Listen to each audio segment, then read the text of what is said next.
Assalamualaikum warahmatullahi wabarakatuh. Kembali lagi bersama saya di channelnya Cak Dul. Nah, pagi ini saya mau goes santai ya. Ini makanya saya pakai sepeda listrik. Jadi saya goes itu kalau weekend aja ya, Sabtu sama Minggu. Kalau Sabtu biasanya saya goes serius, itu saya pakai MTB. Nah, sekarang ini hari Minggu saya goes santai pakai sepeda listrik.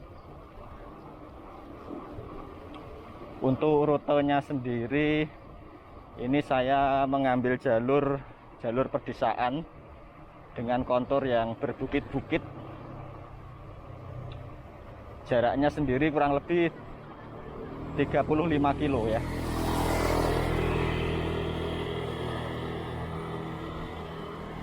Kalau gue santai gini emang enaknya pakai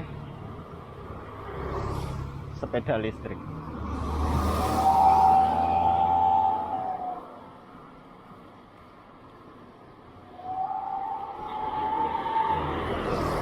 Sekalian hari ini saya mau ngetes baterai, teman-teman.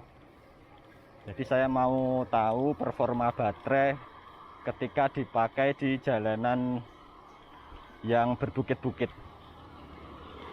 Ini tadi dari rumah sudah saya cas full untuk baterainya, dan nanti bisa kuat berapa kilometer kalau lintasannya naik turun. Kalau klaim dari pabrikan sih bisa 50 km. Tapi saya yakin itu di lintasan flat atau datar. Kalau di lintasan yang naik turun berbukit itu kayaknya nggak mungkin.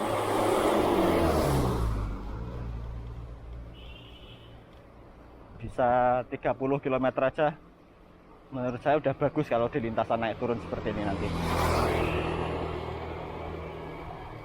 Ini masih pagi, jam 5.49.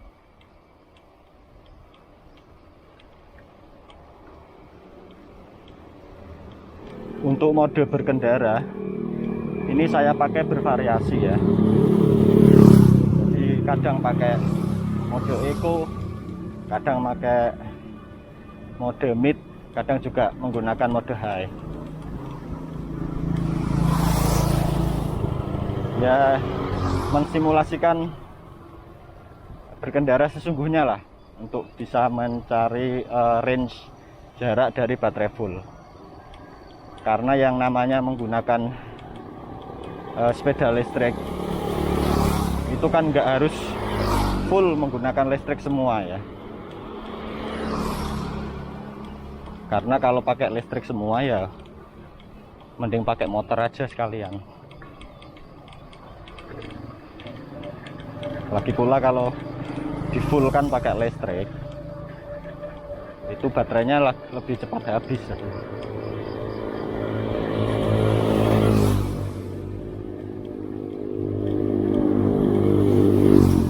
Dan enaknya kalau pakai sepeda listrik di trek yang tanjakan turunan seperti ini. Ini nanjak ya, cuman nggak tahu di kamera terlihat apa enggak.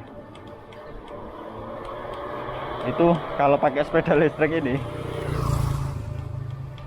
bisa tidak terlalu menguras tenaga. Dan memang menurut saya fungsinya sepeda listrik ya buat jalur-jalur seperti ini.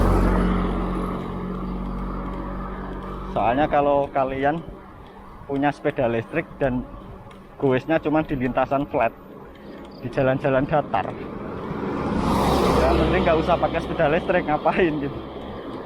Buang-buang uang untuk beli sepeda listrik. Enaknya goes di jalan-jalan pedesaan, apalagi berbukit seperti ini, selain pemandangannya bagus, itu juga udaranya bersih ya. Udaranya masih segar, masih dingin, dan pemandangannya bisa lihat pohon-pohonan, sawah, gunung. Kemudian yang saya juga suka Itu karena kalau di jalur pedesaan seperti ini kan nggak ada traffic light ya, jadi nggak banyak berhenti. Beda sama main sepeda di kota. Udah udaranya nggak bagus, nggak bersih, juga terlalu banyak traffic light, jadi dikit-dikit berhenti, dikit-dikit lampu merah, itu justru bikin capek malah. Kalau kayak gini enak. Cuman untuk sesama teman pegoes di jalur seperti ini ya agak jarang, beda sama di kota. Nah ini menanjak ini. Ini kalau nggak ada bantuan listrik mati, kewer-kewer pasti. Nah itu pakai MTB aja, pakai airbag aja sampai berdiri depan tuh. Tak bosan-bosan aku memandangmu, tak puas-puas aku merindumu. Begitu cantiknya, sempurna dirimu, begitu baiknya hatimu cintaku. Wow, ngeri jalan basah.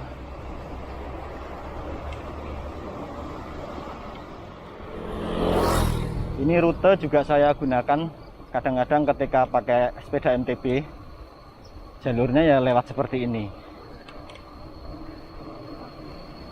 Panjangnya sekitar 35 sampai 40 kilo. Tergantung variasi lewatnya mana.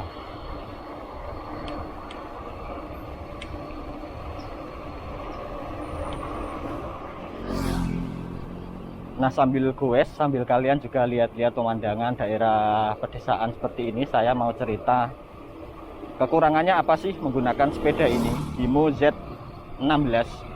Bukan cuma sepeda ini ya, ini sepeda listrik pada umumnya lah. Jadi hampir semua sepeda listrik itu memiliki kekurangan yang sama. Kekurangan pertama yaitu dari segi bobot ya. Sepeda listrik itu bobotnya cukup berat dibanding sepeda biasa. Kalau sepeda-sepeda biasa, misalnya kayak MTB atau sepeda lipat seperti itu, paling berkisar antara 12 sampai 14 kilo. Ini kita bicara sepeda-sepeda yang entry level. Kalau sepeda-sepeda yang para cyclist yang sudah pro, cyclist kayak gitu, harga sepedanya jauh lebih enteng lagi. Bobot sepedanya maksudnya. Untuk sepeda-sepeda karbon itu malah bisa sampai di kisaran 7 kiloan. Itu ringan sekali ya. Saya nggak bisa bayangin bobot sepeda kok 7 kilo itu diangkat satu tangan kan bisa ya. Bang, pengen nggak bang? Ya pengen pun tetap gak mampu beli teman-teman. Kalau sepeda listrik itu cenderung lebih berat. Sepeda ini sendiri bobotnya sekitar 22 kilo. Dan bukan cuma sepeda ini ya, hampir semua sepeda listrik itu berat, di atas 20 kilo lah. Wow, view-nya mantap. View-nya, jalannya mantap semua. Aduh, mengerikan. Yang menakutkan kalau pakai sepeda kecil bukan tanjakannya, turunannya.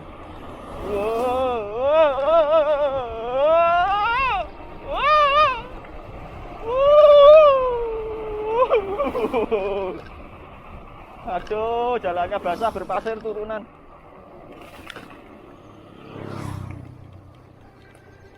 Habis turunan tanjakan. Ini nanjak teman-teman. Saya pakai mode mid.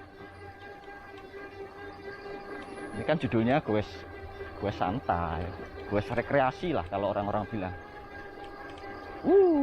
Rekreasi, lihat alam-alam, sepedaan, olahraga tapi nggak capek. Aduh, olahraga macam apa ini? Ini di trip meter menunjukkan 9,7 kilo. Artinya kita sudah berjalan sekitar 9,7 kilo, hampir 10 kilo.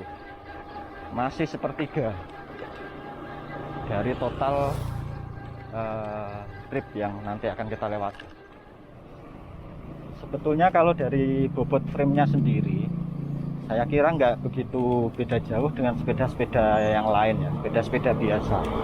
Karena sepeda ini juga dan sepeda-sepeda listrik lain, kebanyakan materialnya juga sudah menggunakan aluminium, alloy. Cuman yang bikin berat itu komponen kelistrikannya. Kemarin saya iseng nimbang baterainya saja itu 2,5 kilo baterainya tok, belum lagi dinamo listriknya, dinamo motor listriknya, kemudian controller, aksesoris kayak lampu dan sebagainya, kabel-kabel yang tentunya lebih banyak dari sepeda biasa ya. Kayak rem ini kan kalau sepeda biasa kawat remnya itu kan cuma satu, kalau di sini kan masing-masing dua, karena sebagai switch juga untuk memutus dan menyambung arus listrik. Jadi ketika misalnya kita ngerem, itu otomatis motor listrik powernya itu di-cut, jadi nggak bahaya. Jadi nggak motor listrik bekerja, kita rem, motor listriknya tetap muter, nah itu kan bahaya. Kalau di sepeda pabrikan seperti ini, sepeda listrik pabrikasi bukan rakitan, itu sudah ada fitur-fitur pengaman seperti itu. Meskipun di sepeda rakitan juga bisa dibikin kayak gitu. Nah, buat teman-teman yang mau ngerakit sepeda listrik ya, itu mesti gini ya, ada plus minusnya.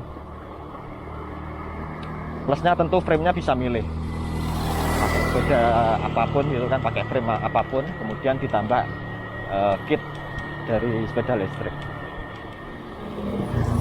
Cuman merakit juga ada kelemahannya ya, kalian mesti memperhitungkan soal biayanya juga. Kalian bandingkan antara membeli jadi dengan merakit. Belum lagi ini ya, efisiensi atau manajemen baterainya.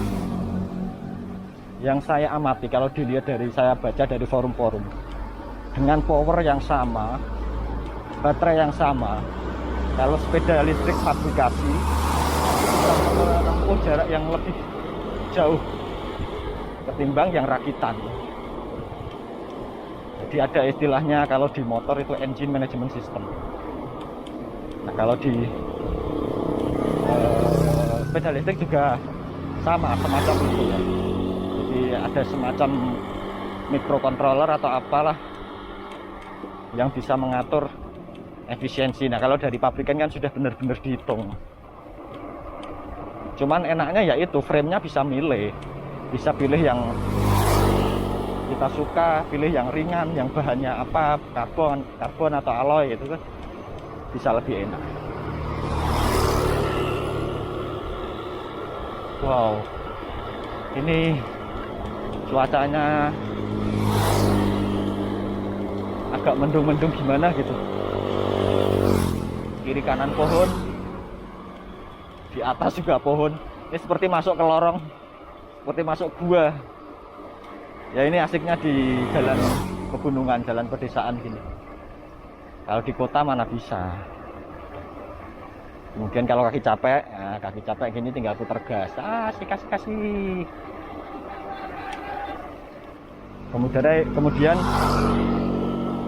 Kemudian bicara kekurangannya lagi, yang kedua itu kalau di sepeda ini ya, itu gear rasionya yang kurang banyak, karena sepeda Hino Z16 ini menggunakan single gear.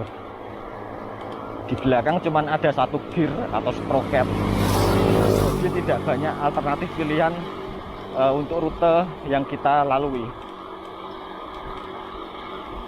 Ya bisa aja sih sebetulnya asal kaki kuat, tapi kita nggak punya alternatif untuk pindah gigi atau shifting. Nah sebetulnya kalau mau ambil yang Z20 itu sprocket belakangnya itu sudah 7 speed. Cuman kemarin saya sudah jelaskan di video saya sebelumnya, kalian bisa tonton. Saya memilih ini murni karena saya suka sama desain frame-nya. Yaitu soal preferensi pribadi ya. Setiap orang punya selera yang berbeda-beda. Cuma saya karena memang tujuan membeli sepeda ini buat goes-goes rekreasi, ya saya pilih yang frame-nya saya suka. Kemudian bicara kekurangannya lagi dari sepeda ini ya. Oleh ini kok saya malah jadi ngomong kekurangannya sepeda saya terus. Ya tapi nggak apa-apa, ini biar kalian tahu aja. Satu kekurangan lagi sepeda ini ya, itu putaran pedalnya yang tergolong ringan.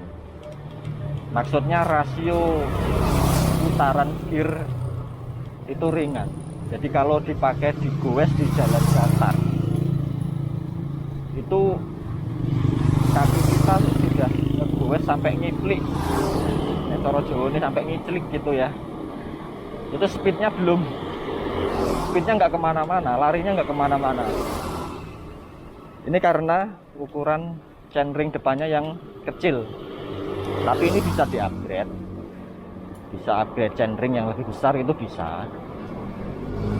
Karena ya banyak lah yang bisa upgrade untuk sepeda listrik, itu upgrade chainring supaya speednya di datar gitu bisa lebih kenceng.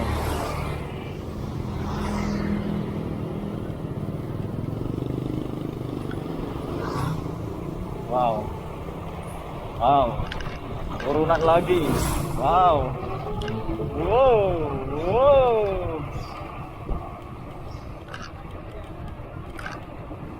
Set.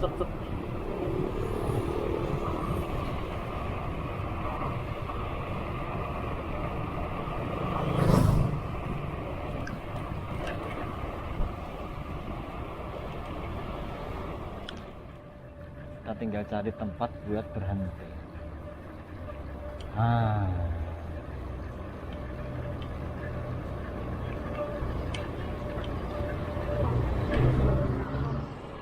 Untuk lama perjalanannya sendiri saya goes ini tadi mungkin 2 jam 20 menit ya. Untuk rute yang sama kalau saya pakai MTB biasanya 2 jam, kadang 2 jam kurang. Karena kalau pakai MTB bisa agak ngebut ya. Kalau pakai ini meskipun dia pakai listrik tapi kecepatannya cuma segitu, nggak bisa ngebut-ngebut banget. Aduh. Minum dulu.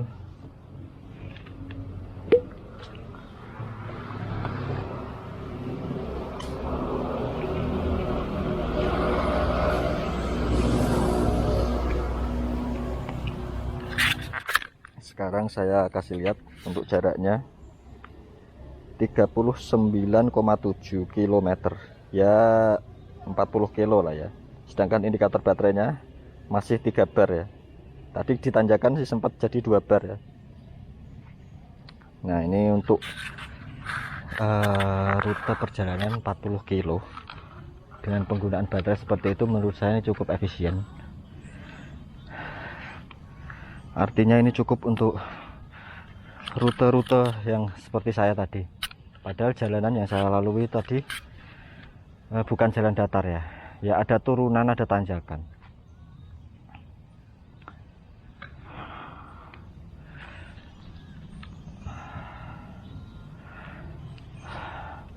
Oke teman-teman, mungkin seperti itu dulu video perjalanan saya kali ini. Jangan lupa subscribe bagi yang belum. Terima kasih sudah menonton. Wassalamualaikum warahmatullahi wabarakatuh.